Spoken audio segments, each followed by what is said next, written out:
चुनाव को लेकर राजनीतिक दलों की तैयारी परवान पर है। मुजफ्फरपुर में वीआईपी अपने चुनाव चिन्ह पतवार वाले नाव को मतदाताओं तक ले जाने के लिए अनोखा प्रयास कर रही है और इधर इको फ्रेंडली 3 पहिया गाड़ी पर फाइबर युक्त नाव बनाकर चुनाव प्रचार करने के लिए उतारने की तैयारी में है। हमारे सहयोगी प्रवीण ठाकुर ने बनाए जा रहे नाव का जायजा लिया।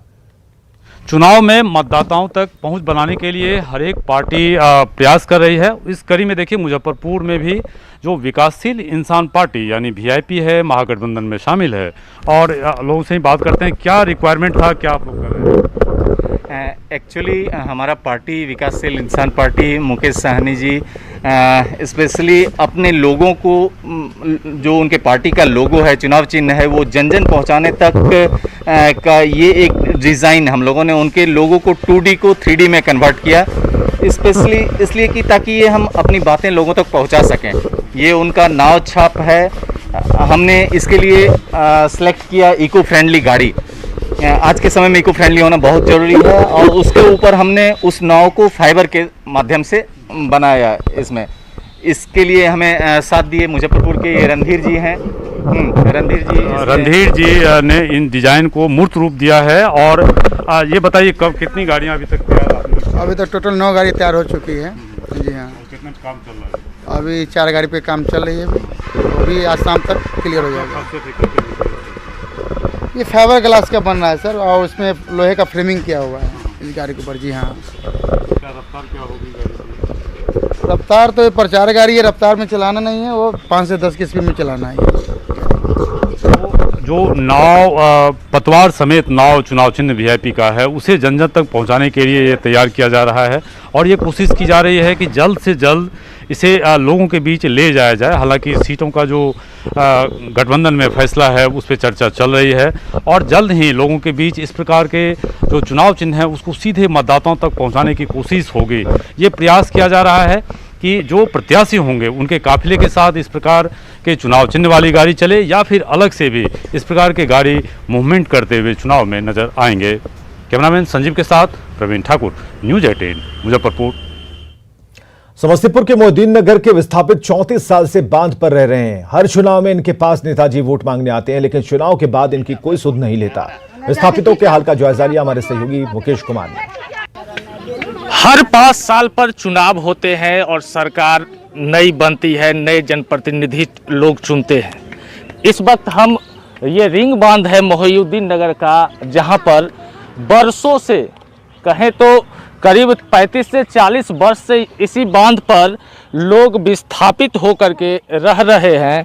यहाँ पर ये जितने भी लोग हैं बांध पर बसे हुए हैं, करीब 500 से अधिक परिवार यहाँ पर हैं और लगातार जो 30-35 वर्ष पूर्व गंगा में कटाव हुए थे उसमें 5 से 7 गांव ऐसे थे जिनका अस्तित्व खत्म हो गया था। यहाँ पर लोग हैं, हम उनसे जानना चाहेंगे कब से रह रहे हैं आप लोग यहाँ पर और क्या कुछ? 35 बरस ऊपर जा रहे हैं और सबका भरोसा करे, मुखिया हो, विधायक हो, सब हो, चुनाव आप वोट 2 साल 1 साल वोट 5 साल का वोट ले लेता है। हम बांध पर से जमीन देगा, हम हटा देगा, हम सहारा देंगे, सहारा देकर पोला में सब भूल जाते हैं, भूलों के बाद दर्द हट जाता है। तब जैसी है तैसी है। जी बताइए यहाँ पर कब से हैं आप लोग और क्या स्थिति है यहाँ? करीब 40 साल हो गया हम लोग को यहाँ पर। 40 साल हो गया। 40 साल से हम लोग को कोई सहारा नहीं मिला। हम लोग गरीब आदमी, हम लोग को शक्ति उतना नहीं है जो पैसे से अपना ज़मीन खरीद सकते हैं।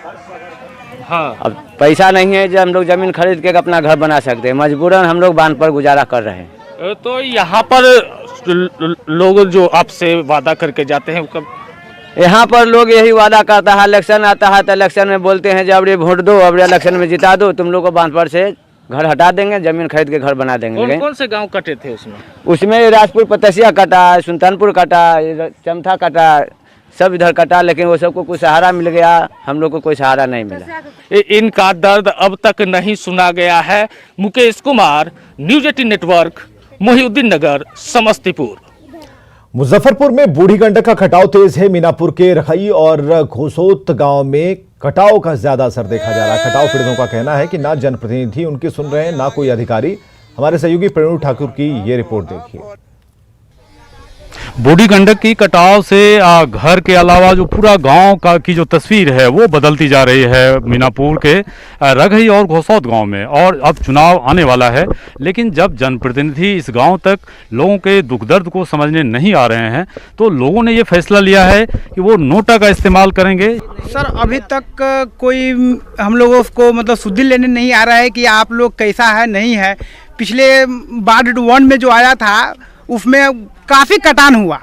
इस कटान को देखते हुए हम लोगों ने जिलाधिकारी महोदय और अंचलाधिकारी महोदय को आवेदन दिया था कि सर अभी कम से कम तत्काल में इसको रोकथाम के लिए कोई व्यवस्था कीजिए, लेकिन इसका कोई व्यवस्था नहीं किए।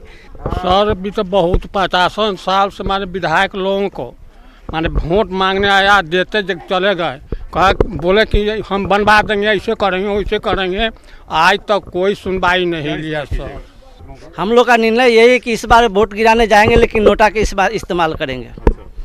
बहुत तरह से हम लोग बार बार चुनते आए हैं लेकिन हम लोग का कोई सुविधा अभी तक नहीं मिल पाया है। 750 एकड़ पिछले 750 मीटर का माप हुआ था, पास हो गया था, लेकिन 200 मीटर में ही काम हुआ। क्या लोग इस बार वोट देने जाएंगे कि नहीं? जाएंगे ना, हम लोग के फायदा होएगा, हम लोग के घर उड़ कट गया मिलेगा तब तो हम लोग जाएंगे। हाँ मतलब वोट देना है, नोटा देना है? हाँ देना है ना नोटा। वोट मतलब किसी प्रतिनिधि को नहीं देंगे? नहीं। क्या निर्णय? निर्णय हमको सबके घर कट गया है तो हमको सबके कुछ मिलेगा तब ना हम नोटा देवाएंगे। पूरा गाँव में कट गेलक, रहेला कोई साधन के एगो सामान न निकलक, न कपड़ा निकलक, न नता निकलक। हम वोटे जगह कथी करूँ कि आज हम बउआई बड़ी 2 महीना 3 महीना से रहे के कोई साधन नहीं खे हमरा कहीं। ऐसे में जो कटाव पीड़ित लोग हैं, पूरा इलाका खास करके रघई गांव, इन लोगों ने फैसला लिया है कि इस बार के चुनाव में नोटा का प्रयोग ये लोग करने वाले हैं। कैमरामैन संजीव के साथ प्रवीण ठाकुर, न्यूज़ 18 मीनापुर, मुजफ्फरपुर। नासा ने आज कल्पना चावला के नाम वाले कार्गो अंतरिक्ष यान को वर्जीनिया से रवाना किया। यह अंतरिक्ष यान हजारों किलो सामान अंतरिक्ष स्टेशन पर ले जा रहा है। भारतीय मूल के अंतरिक्ष यात्री कल्पना चावला को सम्मान देने के लिए यान का नाम उनके नाम पर रखा गया। नासा के कॉमर्शियल कार्गो स्पेसक्राफ्ट की सफल लॉन्चिंग हो गई। इस स्पेसक्राफ्ट को वर्जीनिया में नासा के स्पेस सेंटर से लॉन्च किया गया। अब ये स्पेसक्राफ्ट 2 दिन बाद इंटरनेशनल स्पेस स्टेशन से जुड़ेगा और 3630 किलो कार्गो स्पेस स्टेशन पहुंचाएगा। आपको बताएं कि American aerospace company Northrop Grumman ने कल्पना चावला को सम्मान देने के लिए अपने सिग्नस कैप्सूल का नाम उन पर रखा है। कल्पना चावला भारतीय मूल की पहली अंतरिक्ष यात्री थी जो स्पेस में गई थी और मानव अंतरिक्ष यान में महत्वपूर्ण योगदान दिया था। ये spacecraft American aerospace company Northrop Grumman की है। इससे पहले इस कार्गो स्पेसशिप को शुक्रवार को लॉन्च किया जाना था। हालांकि लॉन्चिंग से सिर्फ 2 मिनट 40 सेकंड पहले इसके ग्राउंड स्पेस इक्विपमेंट में खराबी आने की वजह से ऐसा नहीं हो सका। इससे पहले 29 सितंबर को खराब मौसम की वजह से भी इसे लॉन्च नहीं किया जा सका था, लेकिन अब नासा अपने मिशन में कामयाब हो गया है। Bureau report, news 18 network. और आगे देखिए अपना बिहार।